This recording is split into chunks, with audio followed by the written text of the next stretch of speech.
സഹകരണ സംഘങ്ങളിൽ നിന്ന് കടമെടുക്കാൻ ഒരുങ്ങി സർക്കാർ 3000 കോടി രൂപ കണ്ടെത്താൻ നിർദ്ദേശം. സാമൂഹ്യ സുരക്ഷാ പെൻഷൻ നൽകാനാണ് കടമെടുക്കുന്നത്. 9.1% പലിശ നൽകുമെന്നാണ് സർക്കാർ പറയുന്നത്. ഉത്തരവിന്റെ പകർപ്പ് ജനം ടിവിക്ക് ലഭിച്ചു. കൂടുതൽ വിവരങ്ങളുമായി ആർ രാജീവ ചേർന്നുണ്ട്. രാജീവ, എന്താണ് ഏറ്റവും പുതിയ വിവരങ്ങൾ പുറത്തുവരുന്നത്? വിഷ്ണു, രൂക്ഷമായ സാമ്പത്തിക പ്രതിസന്ധിയിലൂടെയാണ് കഴിഞ്ഞ കുറേ വർഷങ്ങളായി സംസ്ഥാനത്ത് കടന്നുപോയിക്കൊണ്ടിരിക്കുന്നത്. ഈ ഒരു സാഹചര്യത്തിലാണ് വീണ്ടും സർക്കാർ കടമെടുക്കാൻ ഒരുങ്ങുന്നത്. ക്ഷേമ പെൻഷനുകൾ നൽകാനെന്ന പേരിലാണ് 3000 കോടി കൂടി ഉടൻ കടമെടുക്കാനുള്ള നീക്കത്തിലേക്ക് സംസ്ഥാന സർക്കാർ കടക്കുന്നത്. നേരത്തെ രൂപീകരിച്ച സഹകരണ സംഘങ്ങളുടെ കൺസോർഷ്യം വഴി 3000 കോടി രൂപ ഉടൻ കണ്ടെത്താനുള്ള നിർദ്ദേശമാണ് നിലവിൽ നൽകിയിരിക്കുന്നത്. ഇതുവഴി ക്ഷേമ പെൻഷനുകൾ നൽകാനെന്ന രീതിയിലാണ് വീണ്ടും കടമെടുക്കുന്നത്. നേരത്തെ 1500 കോടി കടമെടുക്കാനുള്ള നീക്കം സംസ്ഥാന സർക്കാർ നടത്തിയെങ്കിലും അത് വിജയിച്ചിരുന്നില്ല. ഇതിന്റെ ഭാഗമായാണ് വീണ്ടും 3000 കോടി കൂടി കടമെടുക്കാനുള്ള നീക്കത്തിലേക്ക് സംസ്ഥാന സർക്കാർ കടക്കുന്നത്. നിലവിലിപ്പോൾ 4 മാസത്തെ ക്ഷേമ പെൻഷനുകൾ ഔദ്യോഗികമായി കുടിശ്ശികയാണ്. ഈ ക്ഷേമ പെൻഷനുകൾ ഉടൻ തന്നെ നൽകുമെന്ന് നേരത്തെ മുഖ്യമന്ത്രി നിയമസഭയിൽ ഉൾപ്പെടെ പ്രഖ്യാപിച്ചിരുന്നെങ്കിലും ഒരു പ്രയോജനവും ഉണ്ടായിരുന്നില്ല. ഇപ്പോഴും 4 മാസത്തെ ക്ഷേമ പെൻഷനുകളാണ് കുടിശ്ശികയായി അവശേഷിക്കുന്നത്.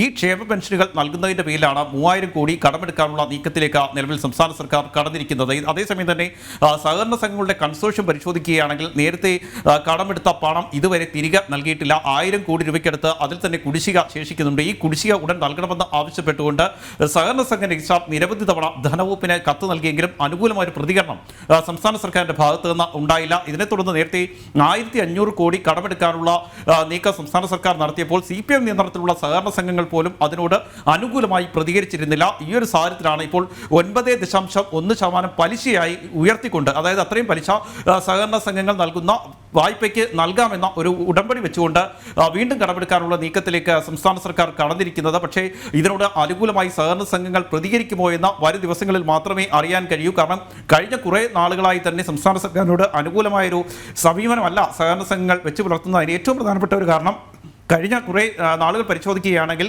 ഈ സഹകരണ സംഘങ്ങളിൽ നിന്ന് കടമെടുത്താണ് ക്ഷേമ പെൻഷനുകളും അതുപോലെ തന്നെ KSRTC പെൻഷനുമൊക്കെ സർക്കാർ നൽകി വന്നിരുന്നത്. ആ പണം തിരികെ നൽകാത്ത സാഹചര്യം ഉണ്ടായിരുന്നു. അതുകൊണ്ട് തന്നെയാണ് സഹകരണ സംഘങ്ങൾ ഇതിനോട് അനുകൂലമായി പ്രതികരിക്കാത്തത്. ഇപ്പോഴും ആ ഒരു അവസ്ഥ നിലനിൽക്കുകയാണ്. അതുകൊണ്ട് തന്നെ ഈ 3000 കോടി കടമെടുക്കാനുള്ള നീക്കം സംസ്ഥാന സർക്കാർ നടത്തുമ്പോഴും അതിനോട് അനുകൂലമായി പ്രതികരിക്കാനുള്ള സാധ്യത സഹകരണ സംഘങ്ങൾ വളരെ കുറവാണ്. പക്ഷേ അനുകൂലമായി സഹകരണ സംഘങ്ങൾ പ്രതികരിച്ചില്ലെങ്കിൽ സർക്കാരിന് മുന്നിൽ അത് വലിയ വെല്ലുവിളിയാകും എന്ന കാര്യത്തിൽ സംശയമില്ല. കേന്ദ്ര സർക്കാർ ഏർപ്പെടുത്തിയിരുന്ന അല്ലെങ്കിൽ കേന്ദ്ര സർക്കാർ കൊണ്ടുവന്നിരുന്ന കടമെടുപ്പ് പരിധി ഇപ്പോൾ അവസാനിച്ചിരിക്കുന്ന ഒരു അവസ്ഥയാണ്. ദൈനംദിന പ്രവർത്തനങ്ങൾ പോലും എങ്ങനെ മുന്നോട്ട് കൊണ്ടുപോകാൻ കഴിയുമെന്ന് അറിയാത്തൊരു അവസ്ഥയിലൂടെ സംസ്ഥാനം കടന്നുപോയിക്കൊണ്ടിരിക്കുകയാണ്. അതേസമയം തന്നെ ദൂരത്തിന് ഒരു കുറവും ഇപ്പോഴും ഇല്ല എന്ന വസ്തുത കൂടി നിലനിൽക്കുന്നുണ്ട്. പക്ഷേ ഇതിനിടെയാണ് ഏതായാലും ഈ സഹകരണ സംഘങ്ങളിൽ നിന്ന് കടമെടുത്തുകൊണ്ട് പിടിച്ചു നിൽക്കാനുള്ള ഒരു നീക്കത്തിലേക്ക് സർക്കാർ കടന്നിരിക്കുന്നത്.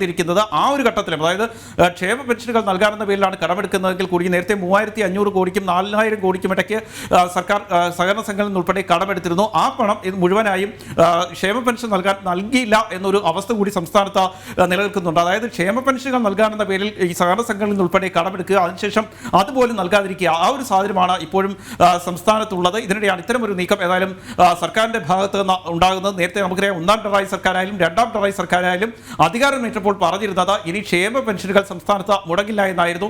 എന്നാൽ 2ാം പിണറായി സർക്കാർ അധികാരമേറ്റ ശേഷം തുടർച്ചയായി ക്ഷേമ പെൻഷനുകൾ മുടങ്ങുന്ന ഒരു സാഹചര്യമാണ് സംസ്ഥാനത്തുണ്ടായത്. 6 മാസം വരെയൊക്കെ ക്ഷേമ പെൻഷനുകൾ മുടങ്ങുന്ന സാഹചര്യമുണ്ടായി. ഇത് വലിയ തിരിച്ചടിയാകുമെന്ന് മനസ്സിലാക്കിക്കൊണ്ടാണ് മുഖ്യമന്ത്രി തന്നെ നിയമസഭയിൽ പ്രഖ്യാപനം നടത്തിയത്. ക്ഷേമ പെൻഷനുകൾ മുഴുവൻ ഉടൻ തന്നെ നൽകുമെന്ന്. എന്നാൽ സംസ്ഥാന സർക്കാരിന് മുന്നിലുള്ളത് വലിയ സാമ്പത്തിക പ്രതിസന്ധി തന്നെയാണ് എന്ന കാര്യത്തിൽ സംശയമില്ല. അതുകൊണ്ട് തന്നെ കടമെടുത്തല്ലാതെ ഇതൊന്നും നൽകാനാവില്ല എന്ന തിരിച്ചറിവ് സംസ്ഥാന സർക്കാരിനുമുണ്ട്. കേന്ദ്ര സർക്കാർ നിശ്ചയിച്ച പരിധി അവസാനിച്ചിരിക്കുന്നു. ഈ ഒരു സാഹചര്യത്തിലാണ് സഹകരണ സംഘങ്ങളിൽ നിന്നെങ്കിലും അടിയന്തരമായി 3000 കോടി കണ്ടെത്തി മുന്നോട്ട് പോകാനുള്ളൊരു നീക്കം സർക്കാർ നടക്കുന്നത്. കാരണം ഈ സാമ്പത്തിക വർഷം അവസാനിക്കാൻ ഇനി മാസങ്ങൾ മാത്രമാണ് നിലനിൽക്കുന്നത്. അതുവരെയെങ്കിലും സർക്കാരിനെ പിടിച്ചു നിൽക്കണമെങ്കിൽ സഹകരണ സംഘങ്ങളിൽ നിന്നുൾപ്പെടെ 3000 കോടി ഉടൻ കണ്ടെത്തേണ്ടി വരും. അത്തരം നീക്കം സംസ്ഥാന സർക്കാരിന്റെ ഭാഗത്ത് നിന്ന് ഉണ്ടാകുന്നു. അതേസമയം തന്നെ നമ്മൾ ശ്രദ്ധിക്കേണ്ട ഒരു കാര്യം, ക്ഷേമ പെൻഷനുകളുടെ പേരിലാണ് ഈ കടം എടുക്കുന്നതെങ്കിൽ കൂടിയും പൂർണ്ണമായും ക്ഷേമ പെൻഷൻ നൽകാൻ മാത്രം ഈ തുക ഉപയോഗിക്കാനുള്ള സാധ്യതയും നിലനിൽക്കുന്നില്ല. അതിന് ഏറ്റവും പ്രധാനപ്പെട്ട ഒരു കാരണം ഞാൻ നേരത്തെ സൂചിപ്പിച്ചതാണ്. സംസ്ഥാനം രൂക്ഷമായ സാമ്പത്തിക പ്രതിസന്ധിയിലൂടെ കടന്നുപോയിക്കൊണ്ടിരിക്കുന്നു. ദൈനംദിന പ്രവർത്തനങ്ങൾക്ക് പോലും പണമില്ലാത്ത അവസ്ഥയിലാണ്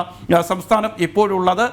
വിവിധ പദ്ധതികൾ പണമില്ലാത്തതിനാൽ വെട്ടിക്കുറയ്ക്കേണ്ട ഒരു സാഹചര്യത്തിലേക്ക് എത്തിയിരിക്കുന്നു. തദ്ദേശ സ്വയംഭരണ തെരഞ്ഞെടുപ്പാണ് അടുത്തു വരുന്നത്. അതുകൊണ്ട് തന്നെ ഈ പണമില്ലാതെ സർക്കാർ മുന്നോട്ട് പോവുകയാണെങ്കിൽ അത് വലിയ തിരിച്ചടിയാകുമെന്ന ഒരു വിലയിരുത്തൽ കൂടി CPM-നുണ്ട്. അതുകൊണ്ട് തന്നെയാണ് ഇത്തരമൊരു നീക്കം നിലവിലിപ്പോൾ അടിയന്തരമായി സർക്കാരിന്റെ ഭാഗത്ത് നിന്ന് ഉണ്ടായിരിക്കുന്നത്. വിഷ്ണു, ശരി. ആർ രാജീവാണ് വിശദമായ റിപ്പോർട്ടുകൾ നൽകിയത്.